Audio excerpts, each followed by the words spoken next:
only 33% of all jobs are posted. So it's really important as a candidate looking that you're doing different things to find those jobs. So yes, postings are a very easy way. You look at the job posting and you can go apply for it. Another thing to do that's important is go to companies' websites, go directly to the websites, because they're not always going to post a job on a job board, but most companies are going to post jobs on their website. Okay, so you want to go usually every company has a careers section. Look at those, make it part of your day every day to, make a list of the top 20 you want to look at and keep checking back. Another thing is, let's say maybe they're going to be replacing a person at their company, and they're not going to post a job because obviously if it was, my job, I'd be like, wait a minute, that sounds like my job that's posted on the website. Are you guys trying to tell me something? They're not going to post it. So it's important to get in with companies that you might be interested with. And that's through networking. Hi there. Welcome to the Connecting KC podcast. I'm Rachel Kilmer, also known as Rach the Realtor on the internet, where I love, connecting all things KC. I'm a metro area real estate agent, retired sports reporter, and mom, and probably too old to call myself a TikToker, but honestly, that's how we got here. You can learn more at www.rachetherealtorkc.com. But this show is all about introducing you to all of the movers and shakers, interesting people, heartfelt stories, and funny quirks that make this vibrant community home. So let's get right to it with today's episode of Connecting KC. Welcome into Connecting Kansas City. I am so excited to be joined today by Suzanne Wolff. She is the president and owner of LandaJob. Going back nearly 40 years, LandaJob specializes in marketing, creative, and digital roles. As a creative professional with over 25 years of experience in marketing, design, and recruiting, Suzanne has also worked as a graphic artist, illustrator, and creative director. With 14 plus years of experience in recruiting, Suzanne enjoys helping great companies find the employees they need to help run and grow their businesses. She also loves sharing her knowledge in job hunting, resume and portfolio design, networking, LinkedIn, and more. Suzanne, it sounds like you're just the gal to know for anyone that has a job, which is everyone, right? Well, thank you. Everyone, a lot of people reach out, whether they're in marketing, or I just had someone that's an attorney contact me last night for help, and I'm like, I don't know about that. However, a lot of what people looking for jobs all have one thing in common. It's uncharted territory a lot of times. So they just don't know where to begin. There's so much out there. There's so much information. And a lot of the job hunt is just figuring it out. First of all, like, what do you do? How do you get into it at first? And it can be a little overwhelming, but I'm here to provide any tips I can, because I think if you understand that, and then it's just going to make it a lot easier when you're definitely looking. So. And are you guys specifically Kansas City based, or is this a nationwide company that just happens to be headquartered out of Kansas City? We're based in Kansas City. I'd say 95% of the jobs we work on right now are based in Kansas City. We have placed people all over the country and easily can do so. Prior to COVID, we had a lot of clients all over the United States, and it kind of, just because of the nature of the beast, it kind of came in a little more towards Kansas City, but we're starting to expand a little now. So it's good. Recruiters can find people anywhere. And the beauty of going through the pandemic was learning. A lot of people had to learn, how do you do things on camera now, on video? So a lot of the interviewing process from before the pandemic, where you have to go in, you have to see somebody, meet them in person, we've luckily kind of shortened that process quite a bit, because we can do everything through video a lot of the times and really get to know people more than just a phone call would be. So that is great for people all over the country. And I have candidates reaching out to me from New York, LA, Washington State, all over the country, asking for advice. And I get to talk to these people, and it's really fun sometimes, because I get to learn of a different city or environment, or, ways that jobs are being found all across the United States. And that's really exciting, but it's all basically the same. You have to follow, certain steps and rules, in order to get your resume in front of the right people. Yeah, makes sense. So recruiters, are you guys employed by the companies or by the candidates? And like, who do you represent in this kind of transaction? That's a great question. For our company, there's two different types of recruiters. There's corporate recruiters that work for one specific company.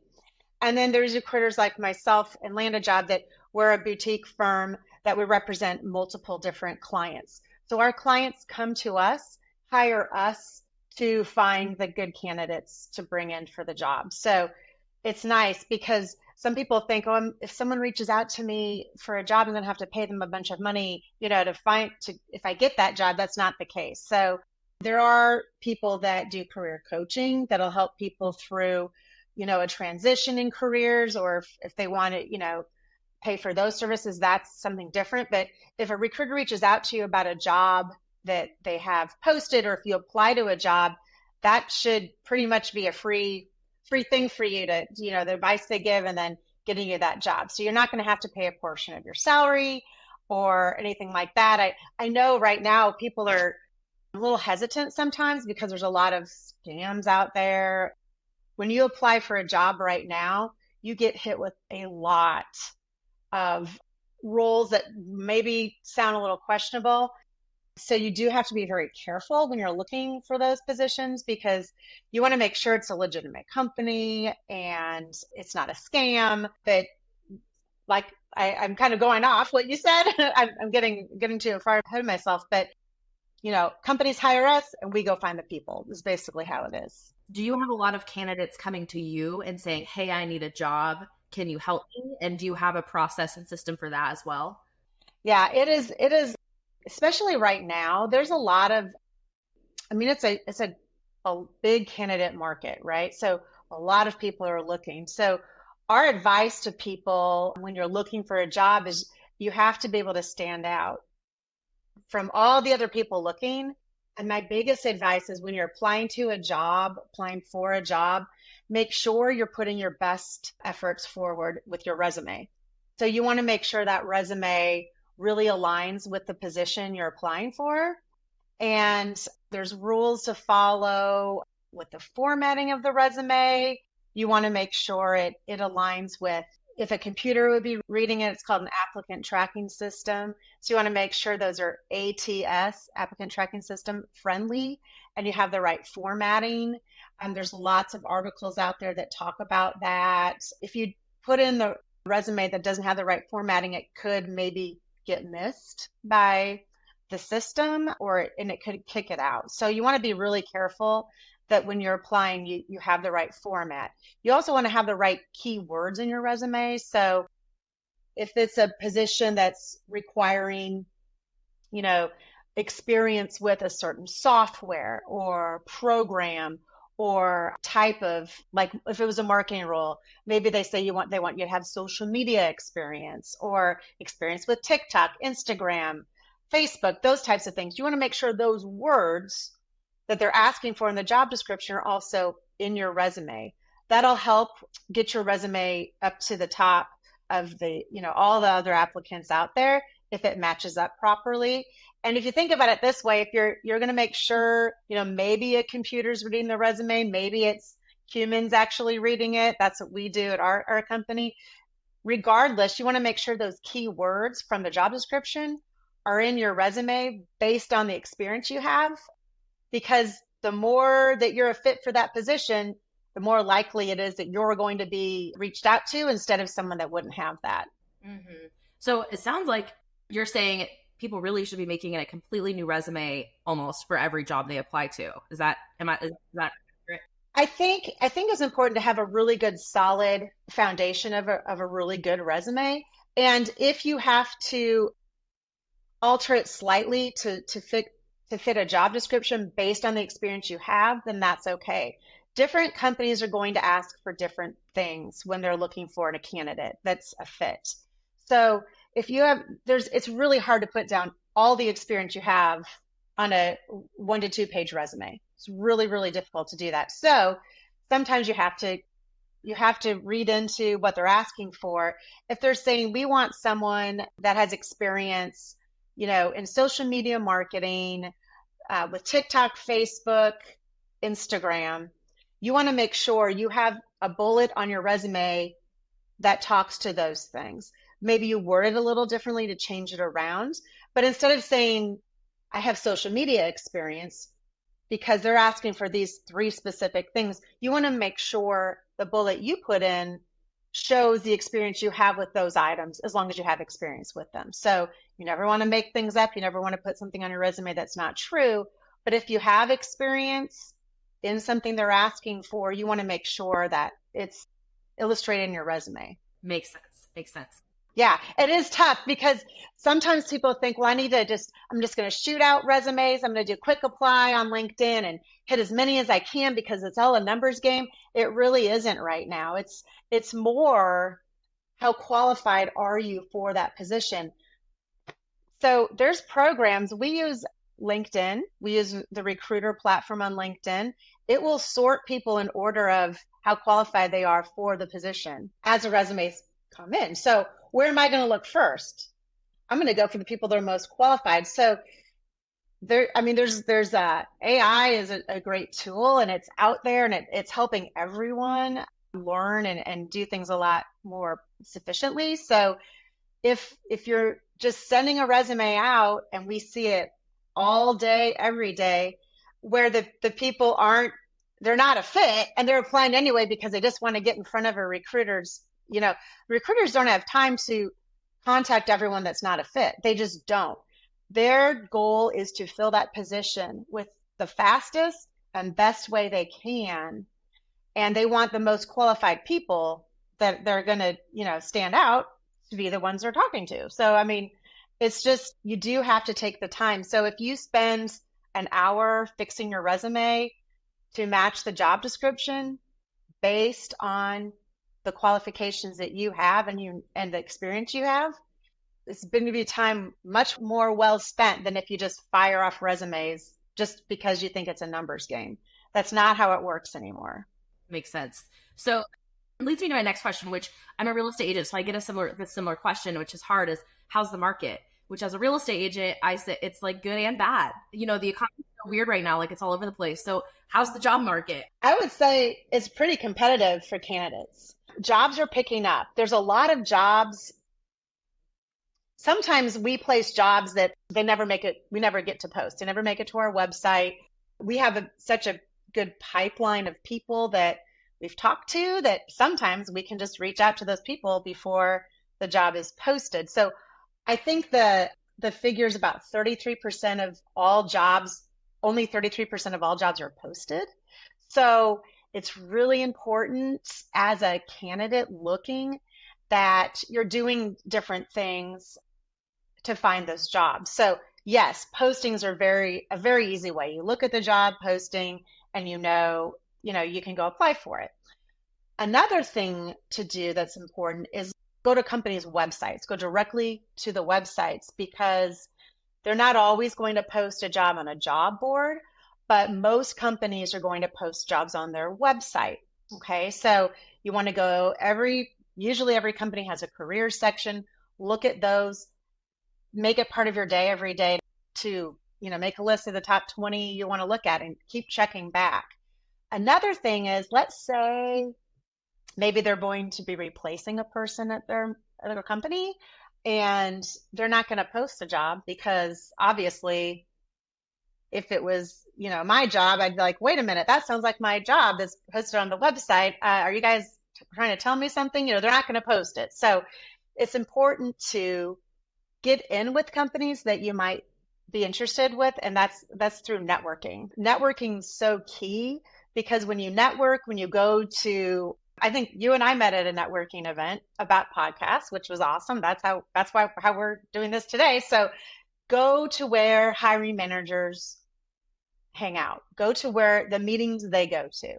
There's so many different networking events in Kansas City a lot of them are free or maybe a very minimal charge, $5 to $10 that you can go to, start to meet people, talk.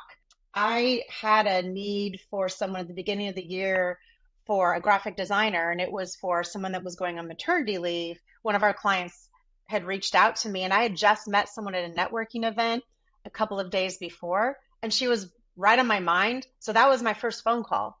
It was great. It was easy. And she was a great fit for the position. She ended up getting the job. So there's times where it's hard when we're busy, we're working, we're doing all these different things, and you're looking for a job, and maybe you just run out of steam by the end of the day. But you do need to go make those efforts to get out, meet people, and network, because you just never know where an opportunity might be that's not posted, or maybe a company's thinking, we kind of make a hire next quarter. Remember that person? Remember we met Rachel at that networking event? Maybe she would be good. Let's reach out to her. We connected on LinkedIn. So let's talk to her and see if she can have coffee and we can talk to her about that job. So things like that happen all the time. And it's definitely, a lot of it is who you know. And it's hard. That's what, when you start your job search, maybe you don't realize that it's a lot of work. So you just have to just be very organized and prepared. Yeah, for sure. Are there recruiters in all industries? And what industry would you say, if there's someone that's like, I want to make a career change, I want to go to an industry, what industry is like the most ripe for opportunity right now, but that there's not more jobs than candidates? That's a great question. I just went to I went to another networking event last week. It was all about different recruiters, and there was a recruiter for accountants, attorneys, project management for construction. There were light industrial. There were recruiters for, all kinds of things. There are so many different types of recruiters out there.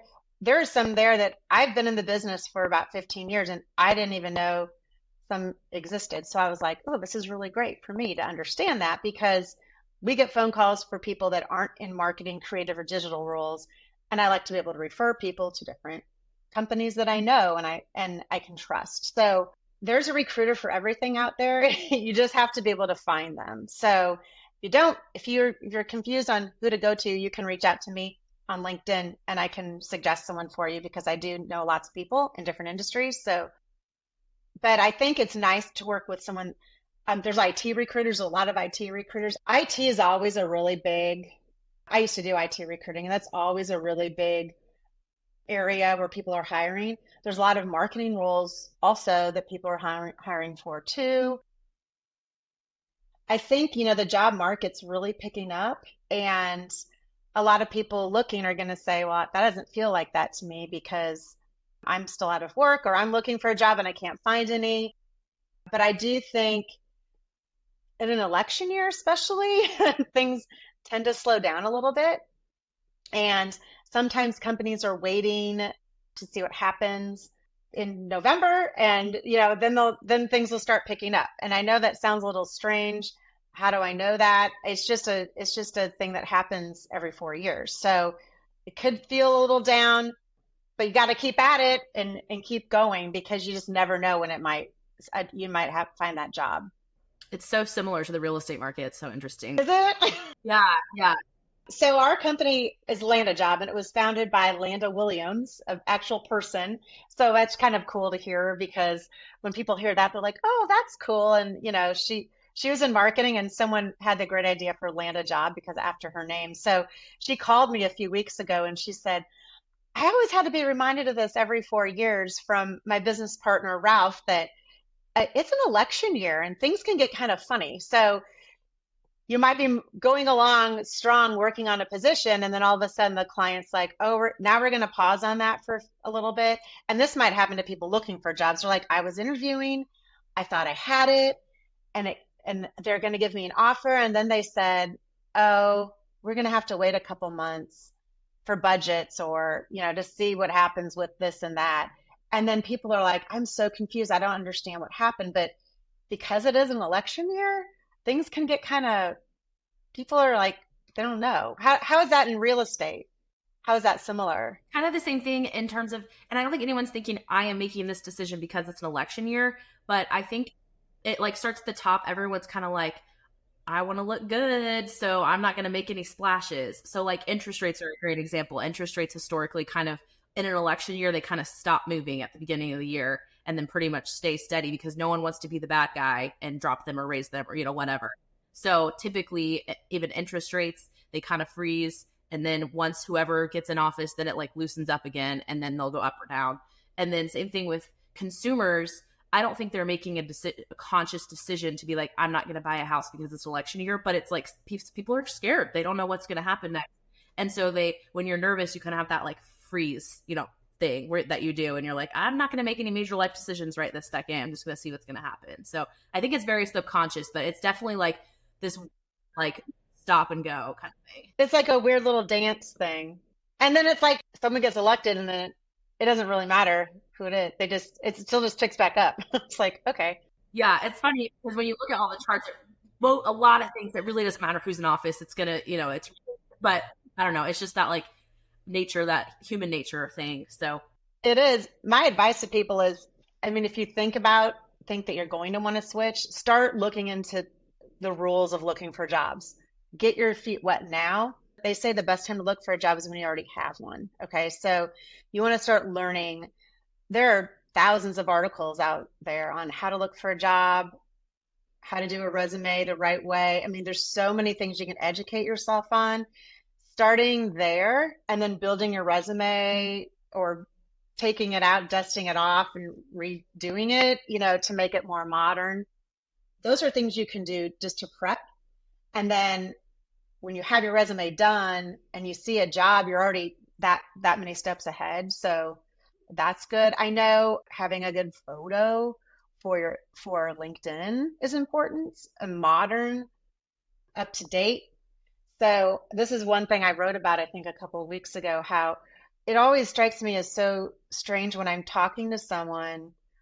I've looked at their LinkedIn profile and they've sent me their resume and I've done my research because LinkedIn's such a great tool and recruiters use it all the time. And I've looked at them and then I either meet them in person to do an interview or I'm doing a Zoom and they look completely different.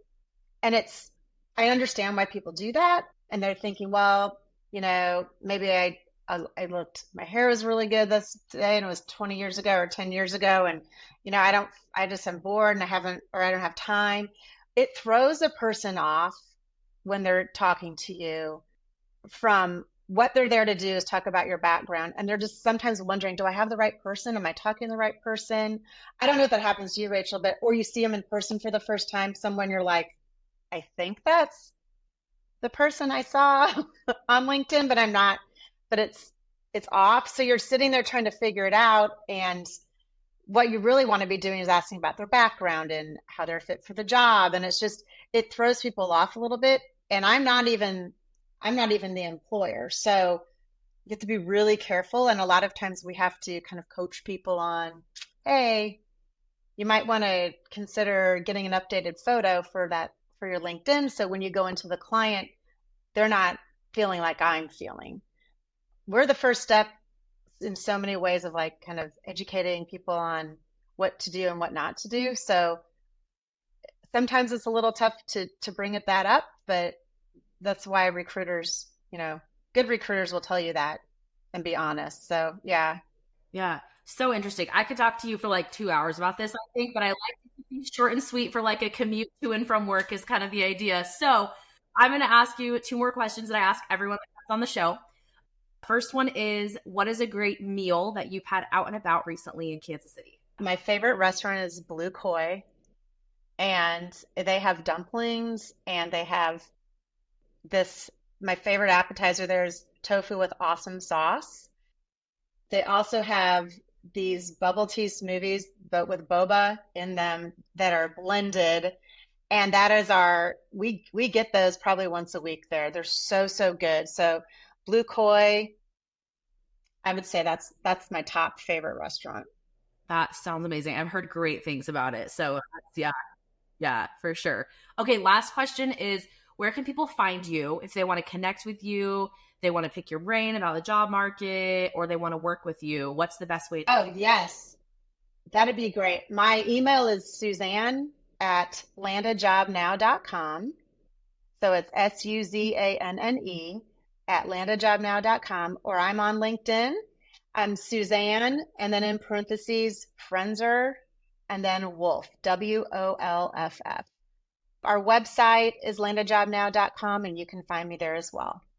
Perfect. Well, thank you so much for coming on. I feel like I learned so much about the job market and can't wait to share it with my friends. Okay, super. Thanks so much. Bye. Guys, thanks for listening. We'll see you next time. Bye.